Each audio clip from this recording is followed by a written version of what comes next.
드디어 방구를 조용히 끼는데 성공했습니다. 똥 싸는 쾌감을 주기적으로 못 즐기는 사람들이 있어요. 전 그냥 당당하게 방귀 낄래요. 제가 또 오덕이라 가지고. 안녕하세요. 근거를 알려주는 의사 그날의 김입니다. 제가 고딩 때 변비를 오래 앓았던 적이 있어요. 안 되겠다 싶어서 병원에 갔는데 변비약을 주더라고요. 먹었죠. 공부하러 도서관에 갔는데 약이 신호가 오는지 뱃속에서 꾸룩꾸룩하기 시작했어요.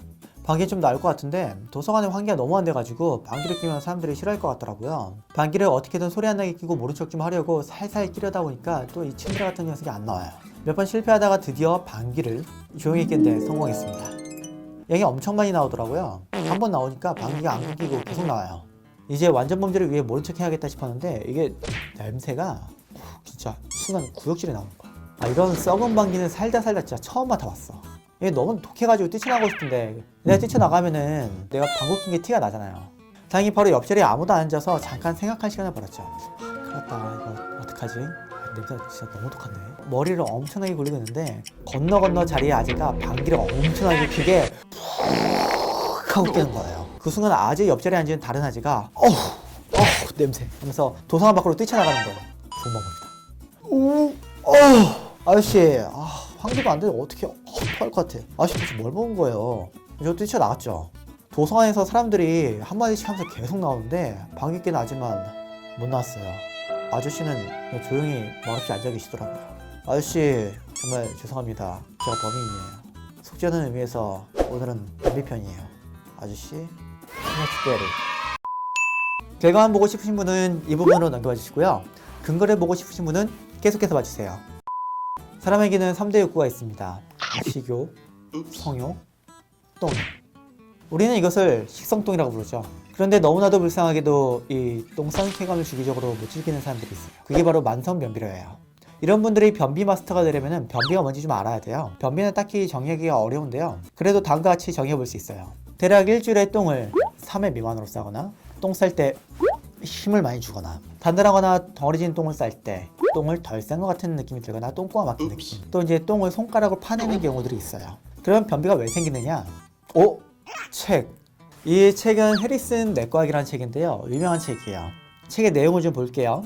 이 표에 나와 있는 것들이 모두 변비를 일으킬 수 있는 것들이에요. 대장에 생기는 암, 항문관 부위가 찢어지는 치열, 과민성 대장증후군, 약, 서행성 변비, 골반절 기능장애, 갑상선 기능 이상, 임신 등등 엄청 많아요. 하지만 이딴 거 다 몰라도 돼요. 우리의 일상생활의 변비랑은 많이 달라요. 그럼 일상생활의 만성변비는 어떻게 나누면 되느냐? 첫째는 뱃속에서 똥이 천천히 내려가거나, 둘째는 똥이 내려오는 길에 윗동네와 아랫동네의 박자가 맞지 않아서 똥을 밀어주기 어렵거나, 셋째는 스트레스로 인한 대장이 과민한 경우예요. 그럼 내가 어떤 변비인지 어떻게 하느냐? 병원에 가서 검사해봐야죠. 그래서 변비가 생길 때마다 엄마한테 돈 달라고 해서 병원 가잖아요? 그럼 미친놈이 되는 거예요. 그럼 어떻게 하느냐? 일상에 있는 만성변비는 생활습관을 바꾸면 많이 호전돼요. 해리슨 내과학에서는 변비 환자에 대해 기저질환이 없는 경우 수분 섭취, 운동, 식이섬유를 보충하면 90% 이상의 변비는 해결된다고 해요. 이 세 가지를 평소에 생활 속에 잘 실천해야 돼요. 시중에는 차전자와 같은 식이섬유들이 많이 나오고 있기 때문에 쉽게 식이섬유를 구매해 드실 수도 있어요. 차전자와 같은 식이섬유는 많은 수분을 빨아들이고 불어나 똥을 싸는 데 도움을 주는데 이것을 부피 형성아지라고 해요. 궁금하니까 수분을 얼마나 많이 빨아들이는지 실험을 통해 한번 보도록 할게요. 이거는 그냥 물이에요. 먹는 물이고, 이제 얘는 차전자인데 차전자가 물에 섞이면은 어떻게 되는지 한번 보도록 할게요. 그냥 넣으면 돼요. 하고 좀 섞어 볼게요. 차전자가 뱃속에서 이렇게 젤리처럼 되는 건데요. 이게 점성이 얼마나 높냐면은 털어야지 나와요. 뱃속에서 이렇게 부피를 차지하는 거예요. 이거는 그냥 먹으면 돼요. 배고팠는데 잘 됐네. 이렇게 물을 빨아들여 부풀어 오르는 차전자가 똥을 부드럽게 하고 대장에서 불어나 똥을 싸고 싶은 느낌을 만들어주는 거예요. 이 때문에 차전자를 먹은 뒤에는 반드시 충분한 양의 물을 먹어야 해요. 대다수의 경우는 식이섬유로 변비가 해결이 되지만 기저질환이 없다고 하더라도 안타깝게도 일부에서는 변비가 해결되지 않을 수도 있어요. 이럴 때는 삼투압을 이용한 변비약인 산화 마그네슘이라는 삼투성 하지를 사용할 수 있고요. 부피 형성 하지와 삼투성 하지로 효과를 보지 못한 경우에는 알로에와 같은 자극성 하지를 단기적으로 쓸 수 있어요. 알로에를 그 다음으로 쓰는 이유는 알로에와 같은 자극성 하지는 장기 사용 시 전해질 손실, 단백 소실, 위장염, 대장 무력증, 대장 흑색증을 유발할 수 있기 때문이에요. 대장 흑색증은 처음 들어봤을 거예요. 이게 뭐냐면 알로에 같은 자극성 화제를 오랜 시간 복용할 때 대장 상피세포에 자극을 줘가지고 대장 표면의 색이 검게 변하는 거예요. 내시경을 통해 대장을 한번 보도록 할게요. 대장에 호피 무늬 같은 색이 보이죠? 이것이 대장 흑색증인데요. 이 자체는 병변은 아니지만 대장 내시경을 할 때 병변을 놓칠 가능성이 높아지게 돼요.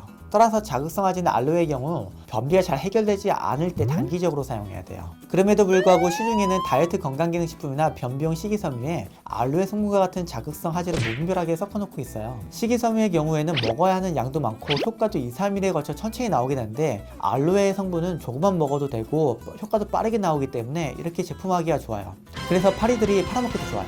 알로에 성분을 먹지 말아야 한다는 말은 아니에요. 몇 번 먹어도 상관없는데 1차적이면 장기적인 복용에 부적합하다는 것이에요. 알로에 성분이 사용되면 성분표에 알로에 전잎, 무수 바바로인, 안트라키논계 화합물과 같은 형태로 표시되게 되니 복용하시는 제품이 있다면 한번 확인해 보세요. 주변을 보니까 변비 때문에 프로바이오틱스를 드시는 분이 많더라고요. 이 프로바이오틱스라는 세균을 섭취하는 세균맨들에게 변비 호전 효과가 있는지 한번 보도록 할게요. 일단 해리슨 내과학에서는 프로바이오틱스가 변비 치료 약제로 언급되진 않아요. 공부할 때도 제가 진짜 이렇게는 안 하는데 프로바이오틱스가 너무 유명하다 보니까 책에 프로바이오틱스와 관련된 내용은 다 찾아봤어요. 진짜 정신 출탄 놈처럼 다 찾아봤어요. 제가 또 오덕이라 가지고 이런 걸 또 공부하는 걸 좋아해요. 다음은 소화불량의 치료와 관련된 내용의 일부분인데요. 흡수되지 않는 항생이나 프로바이오틱스를 이용해 장내 균질을 변화시키는 치료는 일부 과민성 장질환을 가진 환자에서 감기나 트름과 같은 가스 증상을 줄여줄 수 있다.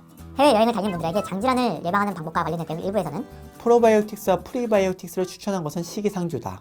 균제 종류나 이상적인 양, 표준화에 대한 정보가 충분치 않다. 감염성 설사나 식중독 치료에 관해서는 프로바이오틱스의 효과는 계속 논쟁 중이다. 이 외에도 몇 군데에서 조금 더 프로바이오틱스에 대한 내용이 등장하긴 하는데 특별한 내용은 없어요. 저처럼 도서관에서 독가스를 살펴낸 애들한테나 조금 효과가 있다는 정도예요. 프로바이오틱스의 변비에 대한 효과는 논문마다 결과가 천차만별이고 비교하기도 어려워서 개별 논문을 살펴보기보다는 최신 의학적 시기를 다루는 업투데이트에서 관련된 내용을 살펴볼 거예요. 업투데이트에서 관련된 내용을 보면 만성 변비를 가진 정상적인 사람들이 프로바이오틱스를 복용한 후 변비와 관련된 긍정적인 효과가 있었는지에 대한 주제로 소규모 연구들이 있었는데 변의 빈도, 똥의 딱딱함, 똥이 장을 통과하는 시간에서 긍정적인 결과를 보였다고 하네요. 그러나 추가적으로 주의해야 할 사항이 조금 더 나와 있는데요. 효과가 없는 결과가 나온 논문은 잘 발표되지 않는 오류가 심하고 실험들과 결과와 디자인 차이가 너무 심해서 심각한 변비에 프로바이오틱스를 사용하는 것에는 주의하라고 하네요. 여기에서 언급된 논문들을 하나씩 검토해보면 논문들 사이에 효과가 있다 없다 이런 결과들이 차이가 정말 심해요. 결론적으로 말하면은 프로바이오틱스가 변비에 효과가 있을 수도 있는데 아직까지는 명확하게 잘 모르겠다 이 정도로 생각하시면 돼요. 물론 누가 공짜로 준다면 먹겠는데 내 돈 주고 먹기는 아깝다 이 정도로 생각하시면 됩니다. 전 그냥 당당하게 버리 끌래요. 이상으로 변비에 대해 알아보았고 한판 정리 시작하겠습니다. 변비는 특별한 질환이 없는 경우 1차적으로 충분한 수분 섭취, 운동, 식이섬유를 보충하면 대다수 호전된다. 자전자와 같은 식이섬유를 먹자. 알로에 같은 성분의 경우 장기 복용 시 부작용이 있을 수 있어 일상적인 가벼운 변비에 처음부터 사용하는 것은 추천하지 않는다. 이 성분은 일부 다이어트 건강기능식품이나 변비용 식이섬유에 섞어 사용하는 경우가 있으니 성분표에 알로에 성분인 알로에 전잎, 무수 바바로인, 안트라키논계 화합물이 적혀있지 않는지 확인하자. 프로바이오틱스는 변비 개선에 효과가 있을 수 있으나 명확하진 않다. 굳이 돈을 주고 먹기는 아까운 정도다. 보시느라 수고하셨습니다. 항상 여러분께 진실된 의학 지식을 전달하겠습니다. 고맙습니다. 그날의 김연이었습니다.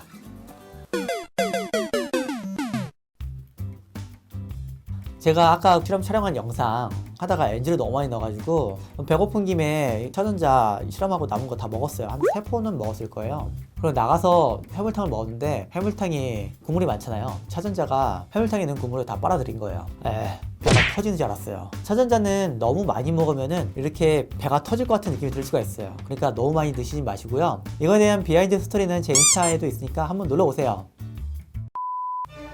한지씩 하죠. 소중하니까. 제가 좀 먹어보려고 종합 비타민이랑 미네랄의 효과에 대해 찾아봤습니다.